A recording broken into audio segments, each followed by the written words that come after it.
पुत्रादि सुखहीनोऽयं संन्यास शुष्क एव हि। बिना बेटा बेटी का संन्यास का सुख अच्छा नहीं लगता।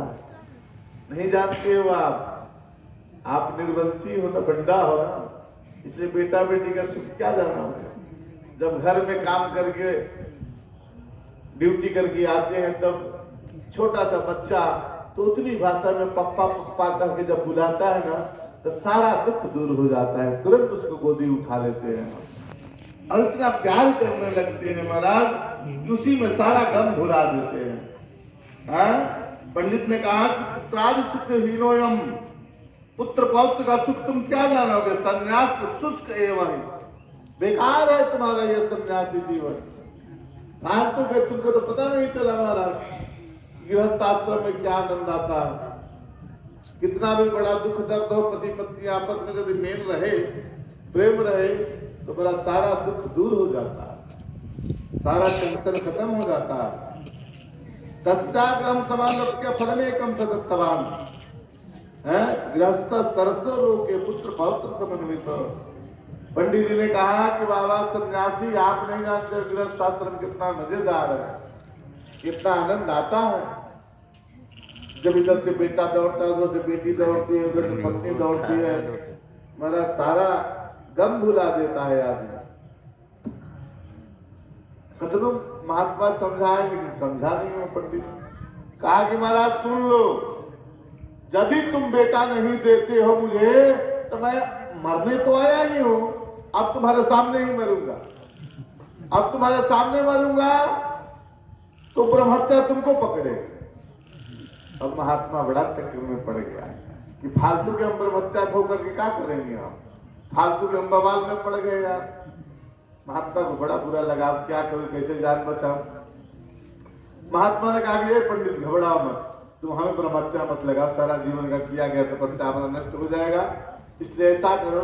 एक फल महात्मा ने निकाला अपने पास से और उसको मंत्र से आमंत्रित करके दिया और कहा कि लो ये ले जाओ और अपने पत्नी को खिला देना तो पक्का तुमको बेटा हो जाए। महात्मा तो फल दे दिए। अब पंडित बड़ा खुश हुआ कि चलो हमारे घर में भी कल रहा होगा, बच्चे खेलेंगे, हमारा उत्सव मनाएंगे, हमारा आनंद होगा। अब वो महात्मा का फल लेकर के पंडित नाचने लगा, बड़ा खुश, बड़ा खुश। क्या पति पत्नी का झगड़ा भी खत्म हो जाएगा और सब काम बन जाएगा, बाल बच्चा भी होगा। अब वो महात्मा फल देकर के कैसे पंडित से जान बचाएगा, ये तो हत्या डालेगा, हम भागो यहाँ से।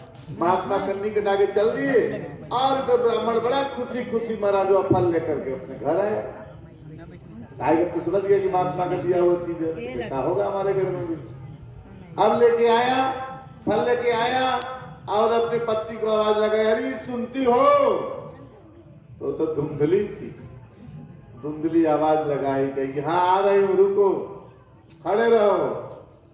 आप लोग खड़े रहा। पंडित कुछ देर बाद धुंधली आई तो कहा, धुंधली ने कहा क्या लाए हो मेरे लिए? 9 लाख का हार लाए हो, क्या इतना चिल्ला रहे हो, क्या मेरे लिए लाए हो?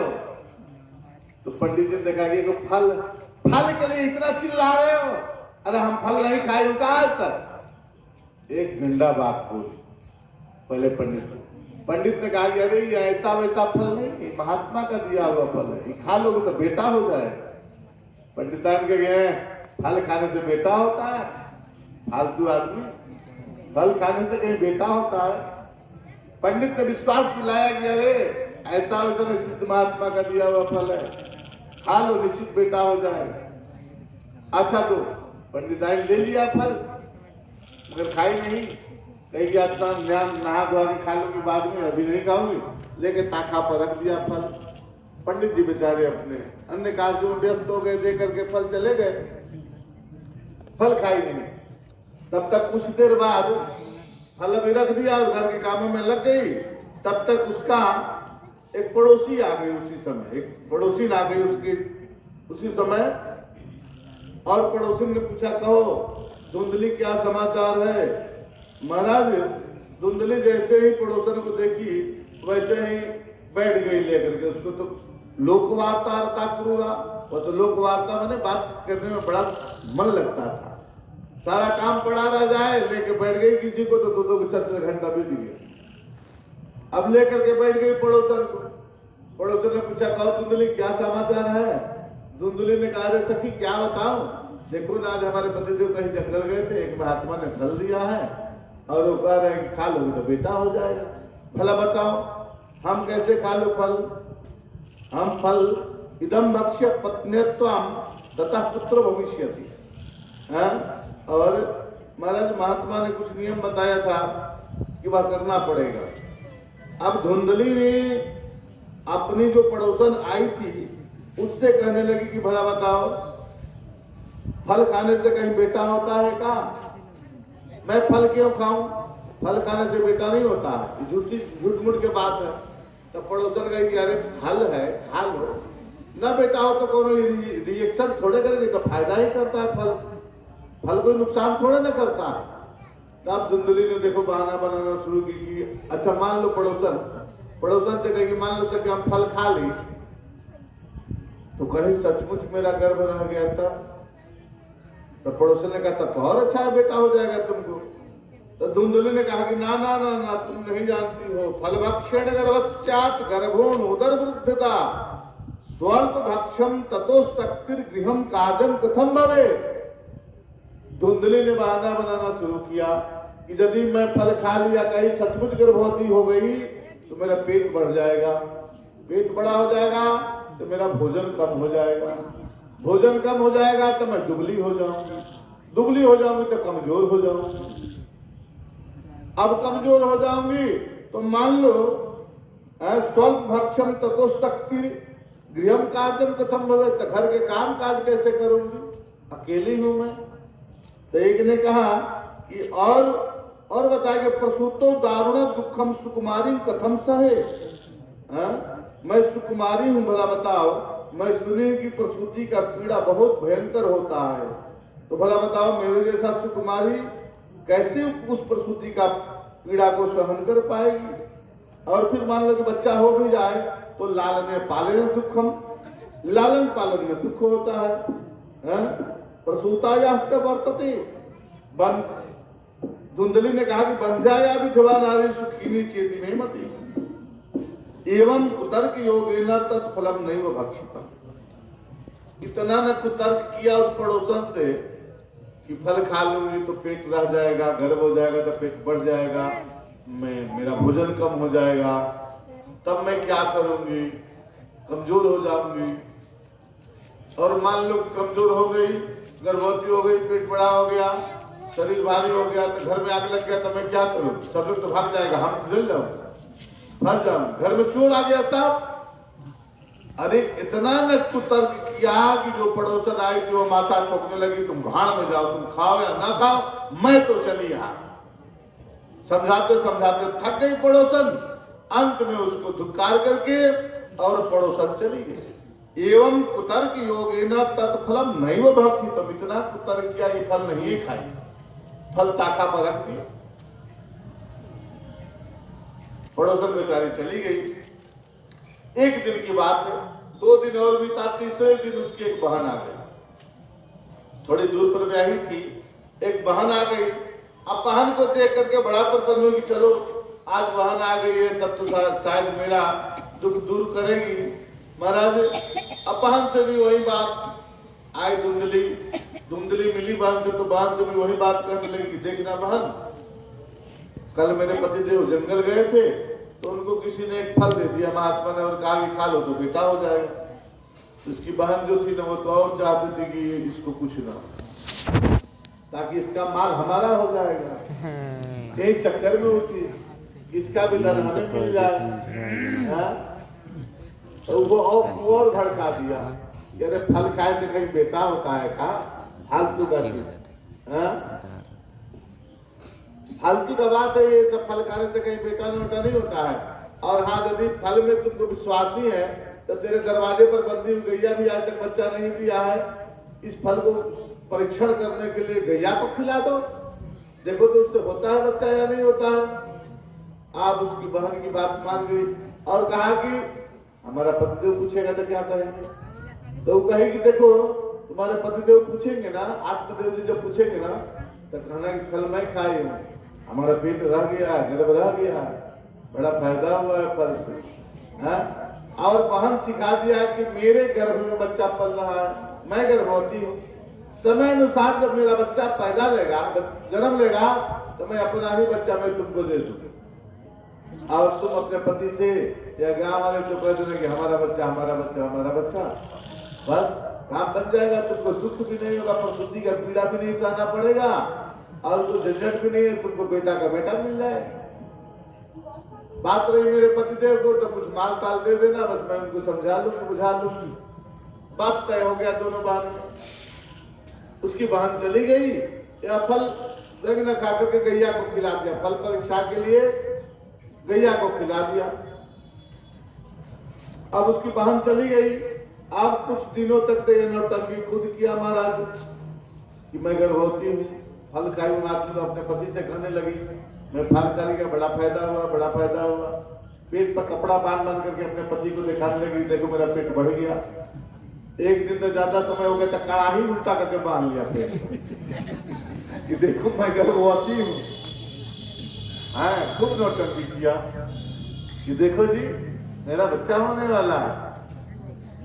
अब आप बड़ा प्रसन्न हो कि चलो महात्मा का दिया हुआ आशीर्वाद है, लेकिन आप को क्या पता था क्या बात है। अब समय अनुसार उसकी बहन का लड़का हुआ, उसकी बहन का लड़का हुआ, तो बहन चुपके से ला करके, इसके पति न देख पाए, और ला करके धुंधली को अपना बच्चा दे दी और स्वयं चली गई। अब आत्मदेव आए तो ये झूठ मूठ के सुबह होते ही हल्ला कर दिया कि महाराज बेटा हुआ, बेटा हुआ, बेटा हुआ। अब आत्मदेव तो खूब खुश, पंडित जी तो बड़े खुश महाराज जी, चलो भगवान ने हमारे घर में भी बेटा दे दिया। बड़ा उत्सव मंगल होने लगा महाराज। गीतवादित्र घोषोच भूतद्वारे मंगलम बहु। पंडित जी के घर में महाराज दौदानम जाति कर्म विधाय था। ब्राह्मण को बुलाया गया, हमारा स्वस्ति वाचन हुआ, जात कर्म हुआ, जात संस्कार हुआ, ब्राह्मण का जो संस्कार होता है, बच्चा का संस्कार हुआ, और मंगल भूतद्वार मंगलम बहु। पंडित जी तुम्हारा उत्सव करो, नित्य उत्सव मनाने लगे। हमारे घर बेटा हुआ, हमारे घर बेटा हुआ। बहुत दिन के बाद बड़ा प्रसन्नता हुआ, बड़ा प्रसन्न हुए महाराज पंडित जी। और कुछ दिन बाद, एक दिन बाद वह कहने लगी कि यो जी अपने पतिदेव को मनाने लगी। धुंधली ने कहा कि अपने पति आत्मदेव से, ये जी सुनते हो हमारे स्तन में दूध नहीं हो रहा, हमारे बहन का बच्चा हुआ था वह मर गया है, कहो आप बुरा न मानो तो मैं अपने बहन को बुला लूं, वह स्तनपान करा देगी, लालन पालन में सहायता करेगी, उसका भी मन लगेगा, हमारा भी मन लगेगा। अब बधाई अपने मर्द। आप ने कहा ठीक है बुला लो, कोई दिक्कत नहीं, अच्छी है, अच्छी बात है, बुला लो। ये उसके बहन को बुला लिया। अब सारा भार उसी को सौंपा कि लो अब तुम इसका लालन पालन करो, ये तो रानी बनकर बैठी है चकाचक। अब समय बीतने लगा। समय बीतते ही महाराज त्रिमासे निर्गते जातम साधेनु सुसुवेर भकम पुत्रस्य धुंधकारी थी नाम मात्रा प्रतिष्ठिता। नामकरण करने का अवसर प्राप्त हुआ तो धुंधली खड़ी हो गई, कहिए पंडित 9 महीना पेट में मैं पाली हूं, नाम तुम रखोगे? मेरा बेटा है, मैं नाम रखूंगी। पंडित जी ने कहा कि चलो भैया तुम्हारे बेटा है, तुम्हें नाम रख, बताओ नाम क्या रखती हो? तो धुंधली ने कहा कि मेरा नाम धुंधली है तो मेरे बेटे का नाम धुंधकारी होगा। मेरा नाम धुंधली, बेटा का नाम धुंधकारी। पंडित जी ने कहा चलो ठीक है, तुम्हें रखो अपने नाम, अपने बेटा के नाम। धुंधकारी पालन पोषण होने लगा। महाराज ठीक उसके 3 महीने बाद वेदव्यास जी कहते त्रिमासे निर्गते चातम साधेनु सुसुवेर भगम सर्वांग सुंदरम नित्यम निर्मलम कनक प्रभम। ठीक उसके 3 महीना बाद जो फल गैया को दिया था, फल के परिणाम में बड़ा सुंदर एक सर्वांग सुंदरम निर्मलम कनक प्रभम, स्वर्ण के समान दिव्य चमकता हुआ गाय के पेट से भी एक मानवाकृत बच्चा पैदा, मनुष्य की आकृति में बच्चा हुआ। 2 हाथ 2 पैर, आंख, सब सारा आकृति मनुष्य का था महाराज। केवल उस बच्चा का कान जो था ना, कान जो था ना वह गाय के समान लंबा लंबा कान था, और सारा 2 हाथ 2 पैर जैसे हम लोग का होता है ना, ऐसे ही वेदव्यास जी ने लिखा सर्वांग सुंदरम दिव्यम निर्मलम कनक प्रभम, सोना के समान दिव्यमान चमकता हुआ वह पुत्र गाय के पेट से जब जन्म लिया तो महाराज क्या कहना था महाराज, भाग्यो धुना जाता आत्मदेवस्य पश्यता देनवा बालह प्रसूतस्तु देव रूपी थी कौतुक। अभी तो चारों तरफ हल्ला हो गया कि महाराज देखो भगवान देते हैं तो छप्पर फाड़ के देते हैं, कहा एक भी बेटा नहीं था, अब तो आदमी आदमी स्त्री क्या कहे, अब तो गैया के भी पेट से बेटा निकल रहा है। भगवान देते हैं तो छप्पर फाड़ के देते हैं, कितना आश्चर्य की बात है। कहा आत्मदेव को कोई वंश नहीं था, अब वंश होना शुरू हुआ तो आदमी आदमी है, तो पशु से भी आदमी निकल रहा है। महाराज पूरे दुनिया के लोग आकर के बधाई देने लगा आत्मदेव जी को, पंडित जी को बड़ा आशीर्वाद दिया, पंडित जी बड़ा प्रसन्न, उत्सव मंगल नित्य होने लगा। महाराज बड़ा भाग्योदय लिखा कि भाग्योदयो धूना जाता आत्मदेवस्य पश्यता देनवा वाला पशु तस्तु देवरूपी की कौतुक, तो देवताओं का कौतुक है, भाग्य की बात है अपना। कहा एक भी बेटा नहीं था, जब बेटा हुआ तो गाय से भी बेटा हुआ। कियत काले न तो जातो तरुणों तो न्याम हो गोकर्णा पंडितों ज्ञानी, समय व्यतीत हुआ तो महाराज नामकरण का अवसर आया तो महाराज आपके लिए आत्मदेव ने कहा कि ये तो तुम्हारा बेटा नहीं है, इसका तो नाम मैं रख लू ना। तो पंडिताई ने कहा हाँ रख लो, ये गाय का बच्चा है रख लो। तो महाराज उस बच्चा का कान गौ के समान होने के कारण पंडित जी ने उसका नाम रख दिया गोकर्ण, गौकर्ण। जिसका कान गौ के समान हो उसे गौकर्ण कहते हैं महाराज। आत्मदेव ने उसका नाम रख दिया गौकर्ण। अब दोनों बेटा पाल लालन पालन होने लगा, दोनों बच्चा का लालन पालन होने लगा, दोनों युवावस्था को प्राप्त करने लगा। महाराज कियत कालेन तौ जातो तरणो तनयाम बहु गोकर्णो पंडितो ज्ञानी धुंधकारी महाखल। दोनों जब युवावस्था को प्राप्त किया, महाराज सियान हुआ, कभी कहते कि गोकर्णो पंडितो ज्ञानी धुंधकारी महाखल, धुंधकारी महाखल दुष्ट निकला।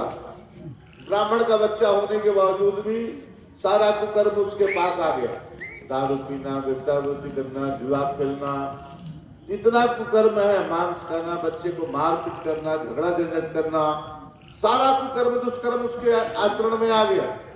ब्राह्मण का बच्चा होने के बावजूद भी एक भी ब्राह्मणत्व चिन्ह नहीं रहा उसके अंग में। और गोकर्ण पंडितों ज्ञानी, और जो गाय के पेट से जो बच्चा हुआ था वो बहुत बड़ा विख्यात पंडित निकला। एक विख्यात हुआ, एक कुख्यात हुआ। विख्यात हुए गोकर्ण जी और कुख्यात हो गया धुंधकारी। दोनों को महाराज जीवन यापन होने लगा। वेदव्यास जी ने लिखा कि तेन वेश्याक संगेन पित्रयम वित्तम सुनासितम।